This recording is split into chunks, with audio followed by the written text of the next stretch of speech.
अब अगर आप एसएसओ में रिक्रूटमेंट पोर्टल पर जाएंगे तो वहां पर आपको लिखा हुआ मिलेगा कि अभी आपको अपने ओटीआर की केवाईसी कंप्लीट करनी होगी, ओटीआर को अपडेट करना होगा।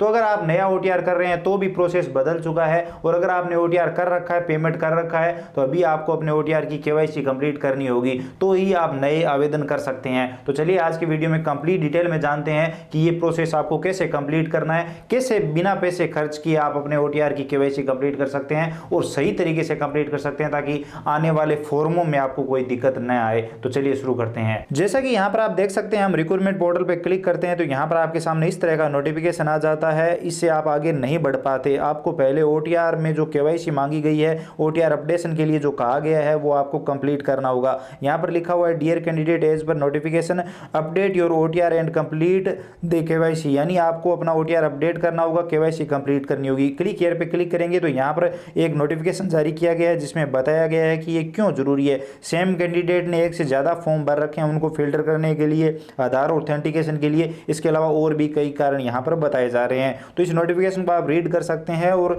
ये जो काम है वो आपको करना ही होगा। तो ये काम करने के लिए यहाँ पर आपको ओके पे क्लिक करना है। ओके करते ही आपके सामने इस तरह का इंटरफेस आएगा जिसमें यहाँ पर आपको 2-3 स्टेप फॉलो करने होंगे। सबसे पहले अगर आप राजस्थान के निवासी हो या नहीं वो पूछा जाएगा। अगर हो तो यस करेंगे और यहाँ पर वेरिफिकेशन टाइप चुनना होगा। नहीं हो तो नो करके आप आधार कार्ड से डिटेल उठा सकते हो। तो यहाँ पर हो तो यस करेंगे। हमारा ऑलरेडी ओटीआर हो रखा है तो यहाँ पर हमें यस या नो का ऑप्शन नहीं मिल रहा है। यहाँ पर वेरिफिकेशन टाइप में आपको आधार कार्ड ही चुनना है। अब हमने यहाँ पर एसएसओ से डेटा उठा रखा है तो हमारा डेटा यहाँ पर शो हो रहा है। आप यहाँ पर आधार कार्ड से डेटा उठा लीजिए। आधार कार्ड नंबर दर्ज करके वेरीफाई करेंगे तो ये सारी डिटेल ऑटोमेटिक आ जाएगी। उसके बाद यहाँ पर आप कास्ट कैटेगरी चुन लेंगे। आप ओबीसी, एससी, एसटी, जनरल क्या हो वो यहाँ पर सिलेक्ट कर लीजिए। मेरिट स्टेटस आपका क्या है, विवाहित हो अविवाहित वो सिलेक्ट कर लीजिए। विकलांग हो तो यस कर सकते हो, नहीं तो नो रखेंगे। उसके बाद यहाँ पर आप नेक्स्ट करेंगे।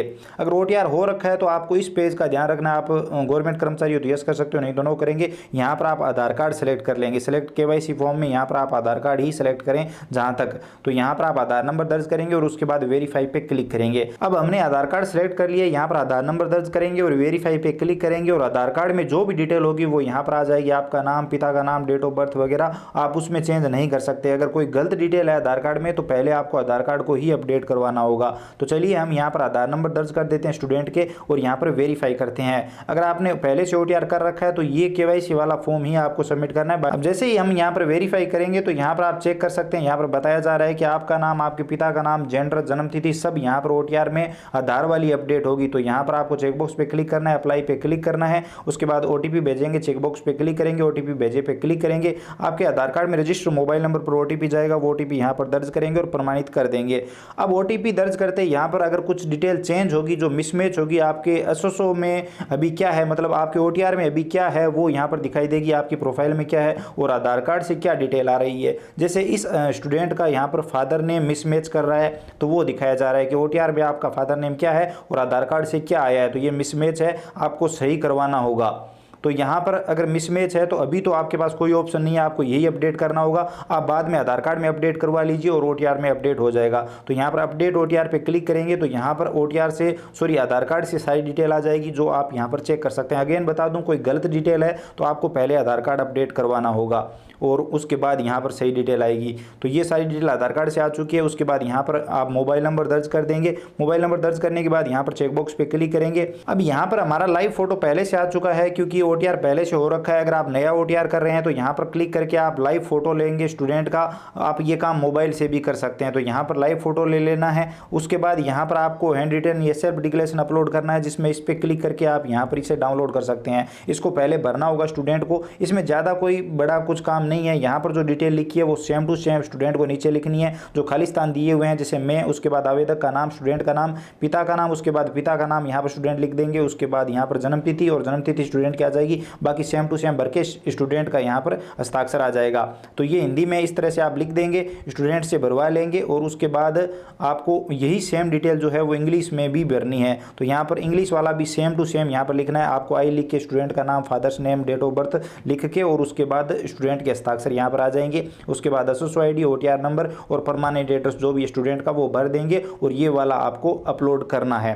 तो ये आपको PDF फॉर्मेट में स्कैन कर लेना है और यहाँ पर हैंड रिटन स्पेसिमेन जो है वो यहाँ पर अपलोड कर देना है। अब यहाँ पर फुल सिग्नेचर इंग्लिश में स्टूडेंट के यहाँ पर आपको अपलोड करने हैं। अगर आपने पहले से OTR कर रखा है तो ये सिग्नेचर आपसे मांगे जाएंगे और यहाँ पर हिंदी में अपलोड करने हैं। दोनों अलग अलग JPG फॉर्मेट में अपलोड करने हैं। 20 KB से 50 KB के बीच में साइज रखना है। तो चलिए हम ये दोनों अपलोड कर देते हैं, हिंदी में और इंग्लिश में। ध्यानपूर्वक जहाँ पर हिंदी में मांगा गया है वहाँ पर हिंदी में, जहाँ पर इंग्लिश में मांगा गया है वहाँ पर इंग्लिश में ही अपलोड करें। उसके बाद यहाँ पर सेव एंड नेक्स्ट पे क्लिक करेंगे। सेव एंड नेक्स्ट पे क्लिक करते ही पूरा प्रीव्यू दिखाया जाएगा। एक बार आप चेक कर लीजिए कोई कमी न रह जाए। अगर सारी डिटेल सही है तो यहाँ पर आप सबमिट करेंगे। हमने कंप्लीट डिटेल में चेक कर लिया है। उसके बाद यहाँ पर चेकबॉक्स पे क्लिक करेंगे, सबमिट OTR पे क्लिक करेंगे और OTR सबमिट हो जाएगा।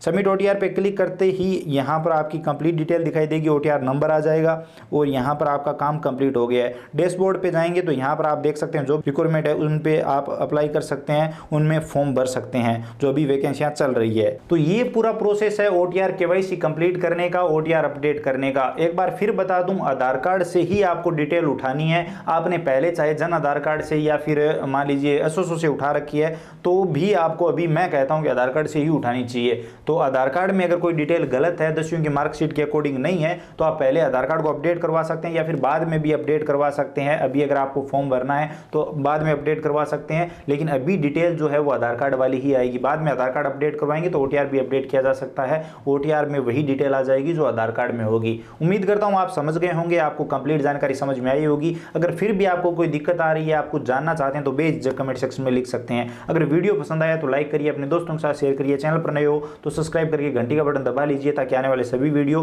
और नई नई अपडेट आप सबसे पहले देख पाएं। इसके अलावा अगर आपके मन में कोई भी सवाल सुझाव है, आप और कुछ भी जानना चाहते हैं, बताना चाहते हैं तो बेझिझक कमेंट सेक्शन में लिखिए, हम जरूर बात करेंगे। चलिए मिलते हैं अगली वीडियो में नई अपडेट के साथ।